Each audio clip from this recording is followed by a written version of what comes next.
mais ver o sol brilhará, mais ver o sol brilhará. Não, não sou o único, eu não sou o único. Não sou. Ora, aqui estamos então para mais este nosso encontro, quarta-feira, quando chega depois das 6h30. Há sempre motivo para outra conversa de uma Angola que acontece fora de Angola, mas também de notícias que, de facto, podem aqui galvanizar o nosso auditório. Armindo Laureano, bom dia. Bom dia, João Pinto, e bom dia aos ouvintes da 91.7 MFM, uma edição deste nosso espaço O Mundo em Duas Sintonias. Então, vamos dar início, então, falando daquilo que tem acontecido pelo mundo. É verdade. Num dia muito importante, né? Porque hoje é assinalado-se o dia D, sendo, claro está, toda a história do desembarque na Normandia. Desembarque na Normandia. Na Normandia, né? pois. Dia D. Foi Hoje. dia decisivo, né? Dia decisivo. Dia decisivo, é verdade. É verdade. Decisivo, há aqui a recordação na Europa e também na própria América, né? Recordam os combatentes. Ainda há sobreviventes, pessoas que participaram nesses desembarque, e também em França, porque foi ali nas praias, naquela zona, né? E eles fazem então várias comemorações, vão sempre lembrando o dia. O importante é o trabalho com a memória. É importante que não se esqueça. É isso. Que que as pessoas não se esqueçam deste dia e que a mensagem passe também para as pessoas. Olha aqui, João Pinto, falando deste dia desta terminação, uma coisa que não estava aqui na nossa agenda, mas que vi aqui agora, que o Donald Trump suspendeu a transferência da embaixada de Jerusalém por questões legais.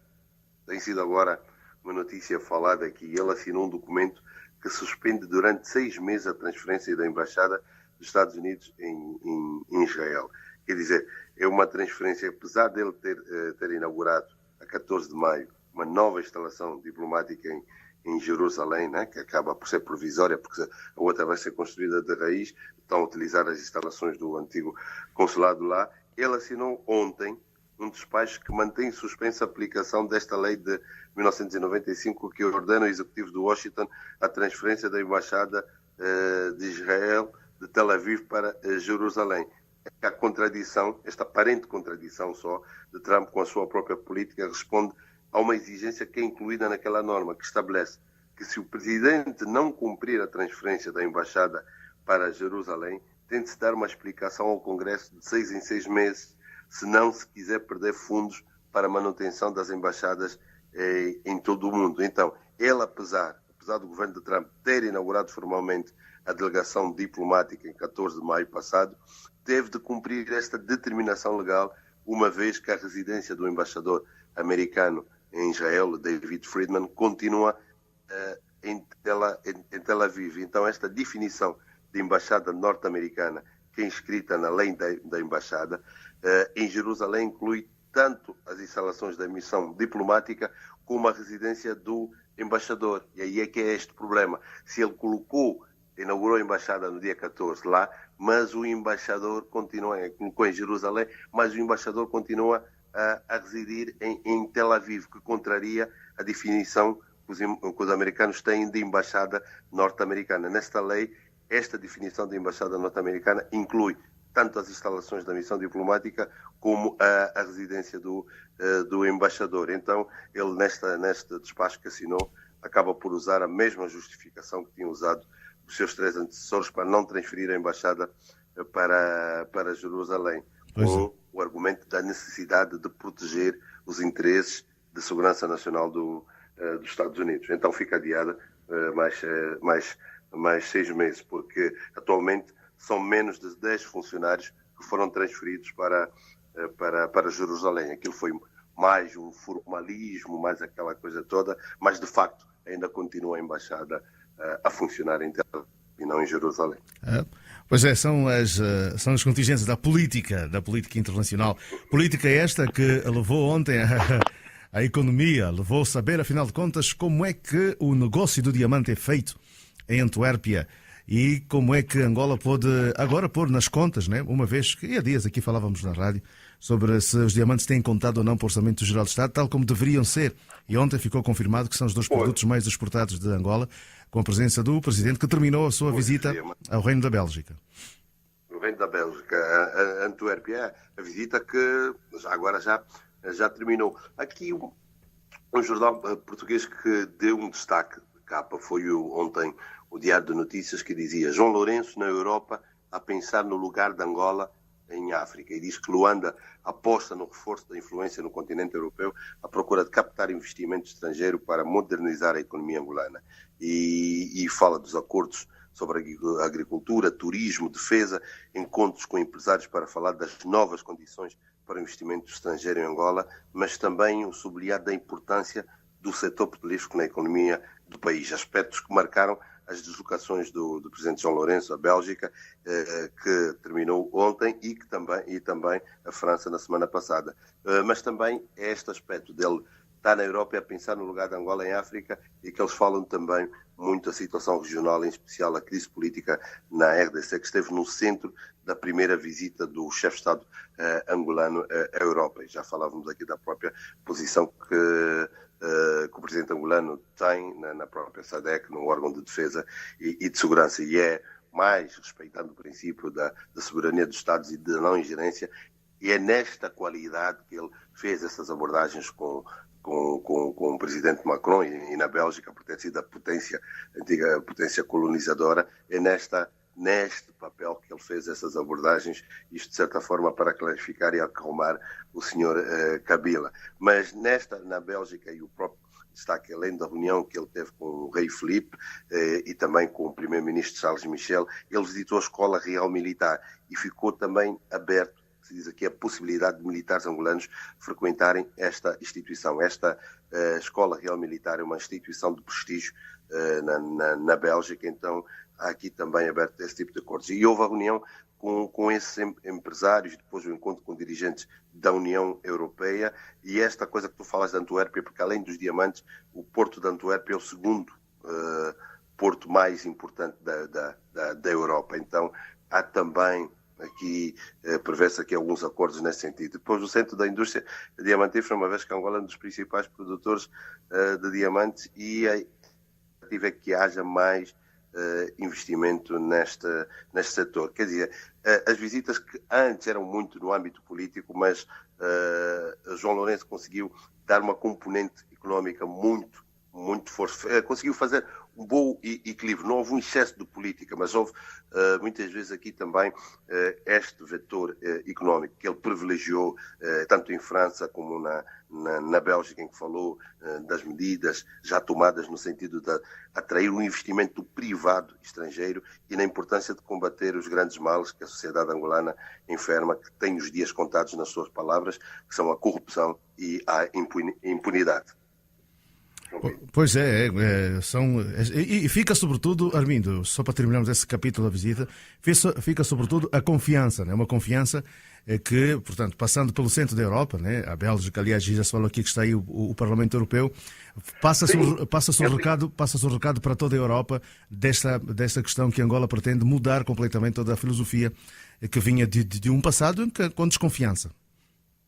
Pois, é que, confrontado com essa crise económica desde 2014 e com a escassez de divisas, o país precisa do investimento estrangeiro para reduzir a tal dependência das receitas do petróleo, que representam 30% do PIB, 90% do valor total das exportações e 46% das receitas orçamentais, segundo dados do Banco Africano de Desenvolvimento para 2017. O próprio Presidente tem falado disso várias vezes, tem mostrado aqui, eles falam muito à imprensa do que no prazo em menos de um ano no poder, ele mudou as administrações da Diamantífera Nacional, mudou também da Sonangol e do Fundo Soberano, decisões que foram interpretadas como um sinal de que não vai pactuar com situações herdadas no passado. E esta coisa de ter falado da própria lei que o Parlamento aprovou a 17 de maio, a versão final da legislação sobre investimento privado estrangeiro, e que fala do fim da obrigatoriedade de um parceiro local, que tinha de ter com 35% do capital da empresa, pelo menos, para qualquer estrangeiro que quisesse atuar em Angola, e a própria eliminação do montante mínimo de $1 milhão para o investimento. Então, são essas coisas que ele vai abordando e vai falando. E claro que permanecem algumas exceções. Esta lei não se aplica ao setor financeiro nem à indústria extrativa, por exemplo, a minas e petróleo. Mas uma coisa e que ontem, por exemplo, na sua página do Twitter, aquela que é considerada a maior, uma das maiores empregadoras depois do Estado, uma das maiores também empresárias do país, Isabel dos Santos, e era importante porque é uma pessoa que fica atenta a essas questões, e mesmo a Bélgica ela conhece, porque tem também investimentos no setor dos diamantes, o seu próprio marido nasceu no Congo, né, e tem uma ligação à Bélgica, mas que ela levantava uma questão importante, ela perguntava qual é o investidor que vai entrar para o nosso país se não dão autorização aos atuais investidores estrangeiros para levarem os lucros em dólares, para repatriarem. Esta é uma questão também porque esses empresários belgas, empresários franceses, é importante sem desprimor por os outros, mas eles não são empresários aventureiros, como nós já olhamos para muitos de determinados países que vão colocar o seu dinheiro assim a Angola sem ter em conta estabilidade e certos riscos. E nós estamos a ver que nós temos um problema, mesmo para o cidadão comum.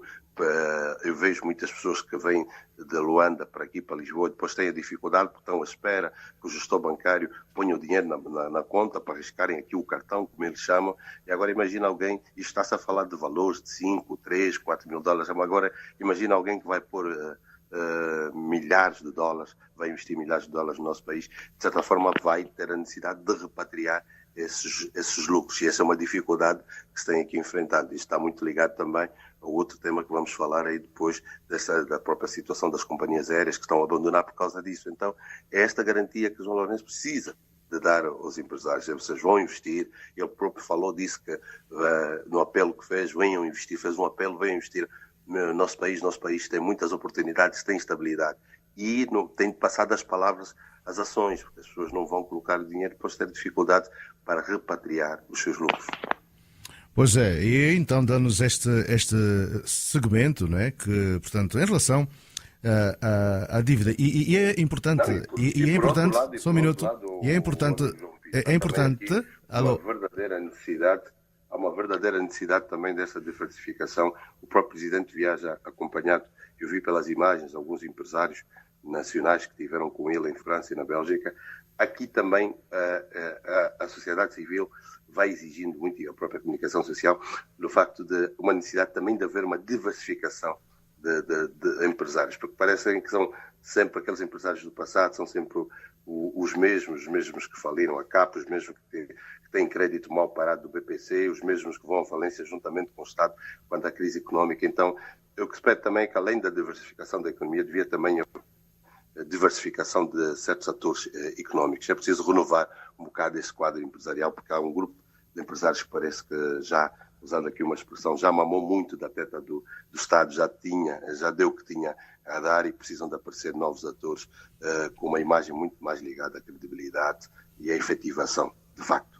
Pois, era a questão. Portanto, o que levantaste há pouco tempo, dizia eu, relativamente à empresária, não deixa de ter algum motivo para a reflexão.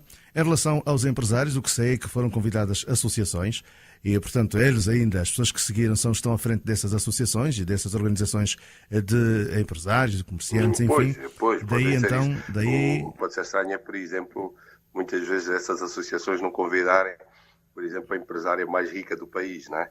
Que de certa forma tem também investimentos nisso. Mas isso são outras questões, mas era importante ter os critérios. Mas vamos avançar, não é? Sim, é avançar, mas é bom clarificar, né, que, portanto, esses empresários são aqueles que têm as associações a funcionar e que participam naquelas que são as principais atividades governamentais, e daí ter sido feito o convite. Mas, portanto, penso que o Executivo não fechou exatamente nada.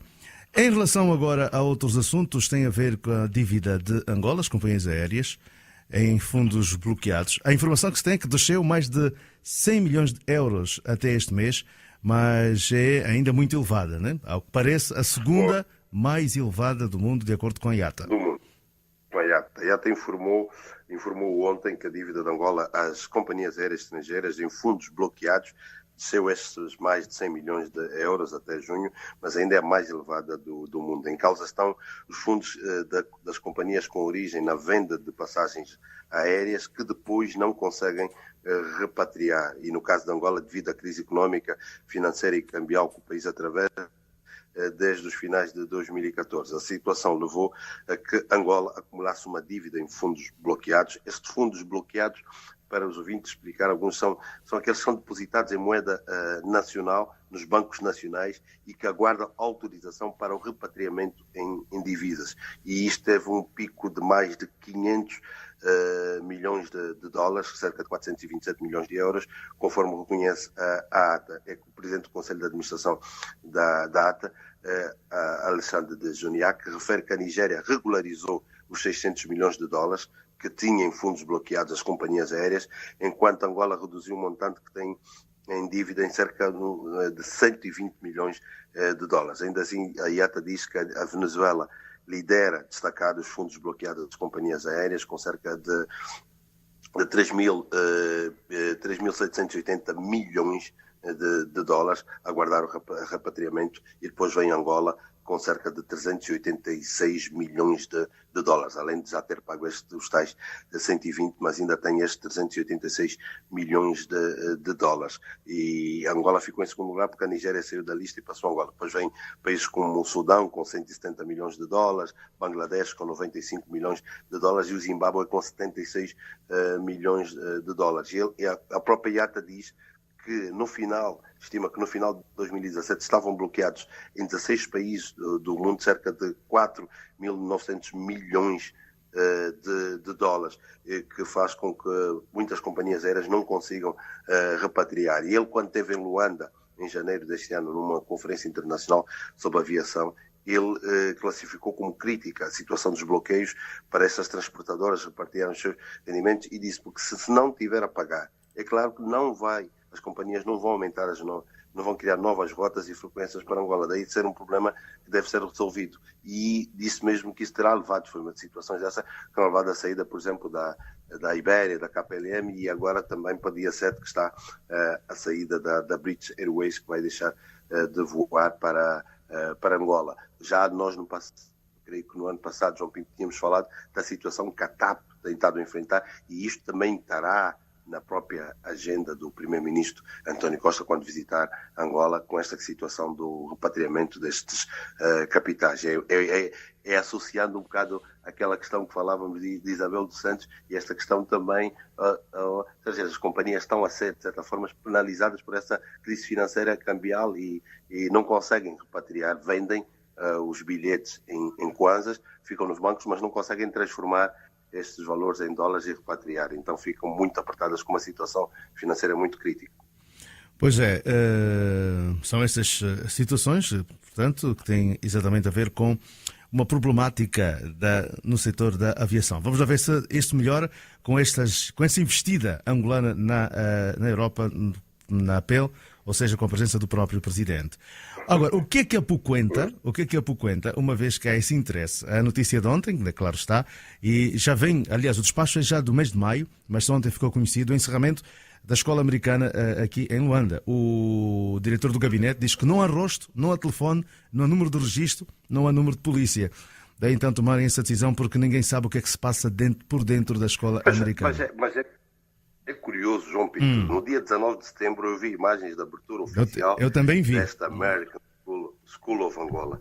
Inclusive estava lá como convidados o nosso embaixador nos Estados Unidos e também o nosso antigo embaixador no Reino Unido, Tony da Costa Fernandes, que agora é embaixador no Egito. Eu vi nas imagens que estavam lá. Aquilo foi amplamente publicitado, a própria imprensa conseguiu lá chegar ativa, a nossa imprensa apresentou a inauguração da abertura oficial dessa escola e falava-se até na altura um investimento acima dos 5 milhões de dólares. Agora, o importante é às vezes também uma questão de terminologia, perceber se é um encerramento ou foi só uma suspensão das atividades, o que terá sido. O importante é que como é que é possível se a escola não tinha os documentos quando arrancou, os encarregados escreveram-se, e porque se diz aí que cada cidadão, os nacionais pagam 5 milhões de kwanzas no ano letivo, os estrangeiros pagam 8 milhões de kwanzas. É muita fruta, é muito dinheiro investido pelos encarregados de educação. Então, como é que as pessoas colocam os filhos a estudar, começam o ano letivo, com o ano letivo a decorrer, vêm essas notícias do encerramento? É aqui que se fazer alguns equilíbrios, tentar perceber coisas, como é que foi possível uma escola desta dimensão, que foi inaugurada com essa própria circunstância, com essa dimensão, com este investimento acima de 5 milhões de dólares, arrancou e agora se diz que tem problemas de documentos, que não refere às próprias questões das propinas, fala-se ali de muita coisa e não se percebe se foi uma suspensão temporária até eles regularizarem a situação, porque isso depois cria muitos encarregados de educação que não estão a acompanhar, que têm os filhos dessa escola, veja a expectativa deles, a expectativa dessas crianças que começam a ver pela comunicação social, afinal, que a escola onde eles estão vai ser encerrada e, como tu disse, depois não se tem números, não se sabe, não se contactam as pessoas, ninguém dá cara. Eu acho que isto era importante e já tínhamos quando houve aquela situação da escola turca, já da escola, depois o problema da escola portuguesa e agora dessa escola americana, este debate das escolas internacionais ou do ensino internacional, em escola angolana, como quiserem chamar, este debate já deveria ser trazido a público, ser colocado na comunicação social, nos debates radiofónicos, na televisão. Era importante porque há não só a expectativa a nível da formação, da educação, mas também do próprio investimento que os encarregados de educação fazem. Então, como é que alguém chega e investe tanta coisa assim, cria, chama até... Quando se vê diplomatas presentes no arranque, os diplomatas não são convidados ou não vão participar em algo que é chamado assim feito, não é? São as tais situações, e concordo exatamente quando dizes que é preciso avançar-se com o debate, porque havia também aquele estereótipo em que nesse tipo de escolas, portanto, havia uma elite que deveria participar, uma elite que tinha esse privilégio de colocar os seus educandos para terem um outro nível de formação. Hoje, com as aberturas, nota-se que cada um pode colocar, depende exatamente do bolso de cada um, mas vamos lá ver como é que se vai descalçar essa bota, porque se de facto ela já estiver legalizada, vai entrar em campo de certeza a Embaixada dos Estados Unidos e vamos ver como é que isto termina, né? Como se sabe. Pois, vamos lá ver como é que até que ponto é que vai perceber se ela resulta, porque, por exemplo, a escola portuguesa vem de uma cooperação a acordos entre Estados, porque tem os próprios ministérios que representam os Estados neste acordo. Eu não sei agora se esta American School of Angola resulta também destes acordos. Aqui eu não posso falar em absoluto sobre o caso em concreto, agora tentar perceber que se é uma iniciativa privada de alguém que, por exemplo, tenha vivido ou tenha beneficiado da educação na América e depois tem dinheiro, faz um investimento nesta área e vai convencendo também, vai tendo as várias pessoas, não só porque tem muitos nacionais neste tipo de escola. Não sei se há neste sentido, porque creio que se assim fosse, acho que o próprio Estado também devia acautelar este tipo de situações. Agora é preciso que não basta ser lido um comunicado na comunicação social como se viu ontem, mas acho que fazia bem o próprio Ministério aparecer e dizer se é um encerramento, se é suspensão, porque fica depois tudo muito, muito confuso. Os encarregados também vão reagir, as pessoas vão fazer, e é preciso olhar para isso. É verdade. Está-se a falar da educação das pessoas e essa situação dessas escolas internacionais ou do ensino internacional já devia ser encarado com maior seriedade, já devia ser debatido com maior profundidade também. Pois, ao que tudo indica, já para terminar mesmo, é lapidar, tem a ver, eu acho que foi uma participação das petrolíferas que atuam cá, das petrolíferas, né? Na altura o que se cogitou é que as petrolíferas que teriam patrocinado por causa da educação. Isto não vai dar aí muita... Olha, o João Pinto, aproveitando esta coisa do tempo, eu trouxe esta questão do fake made and fake news por causa de um próprio... tu fizeste uma intervenção e no trabalho que tens com a lisura, com a transparência para fazer isto, via a tua própria intervenção e elogio aqui para o facto dessa questão que falamos sempre, nós temos feito aqui este espaço do Mundo em Duas Sintonias, um trabalho a nível dessa clarificação, um combate contra as fake news, e que tu falavas de umas fotografias que andaram a circular de um jovem que nem é angolano, que se diz, que eu pude saber é que é nigeriano, é um socialite nigeriano, mas que se dizia que aparecia com notas várias notas, valores avultados em dólares, e que se dizia que é filho de Kundi Payam. É verdadeiramente mais esse efeito destas falsas notícias que as pessoas vão circulando, vão partilhando e que põem em causa a honra, o bom nome e a imagem das outras pessoas. É isso. Caro amigo. É verdade, E nós conhecemos, não é por conhecer ou não, mas é de facto que há que haver maior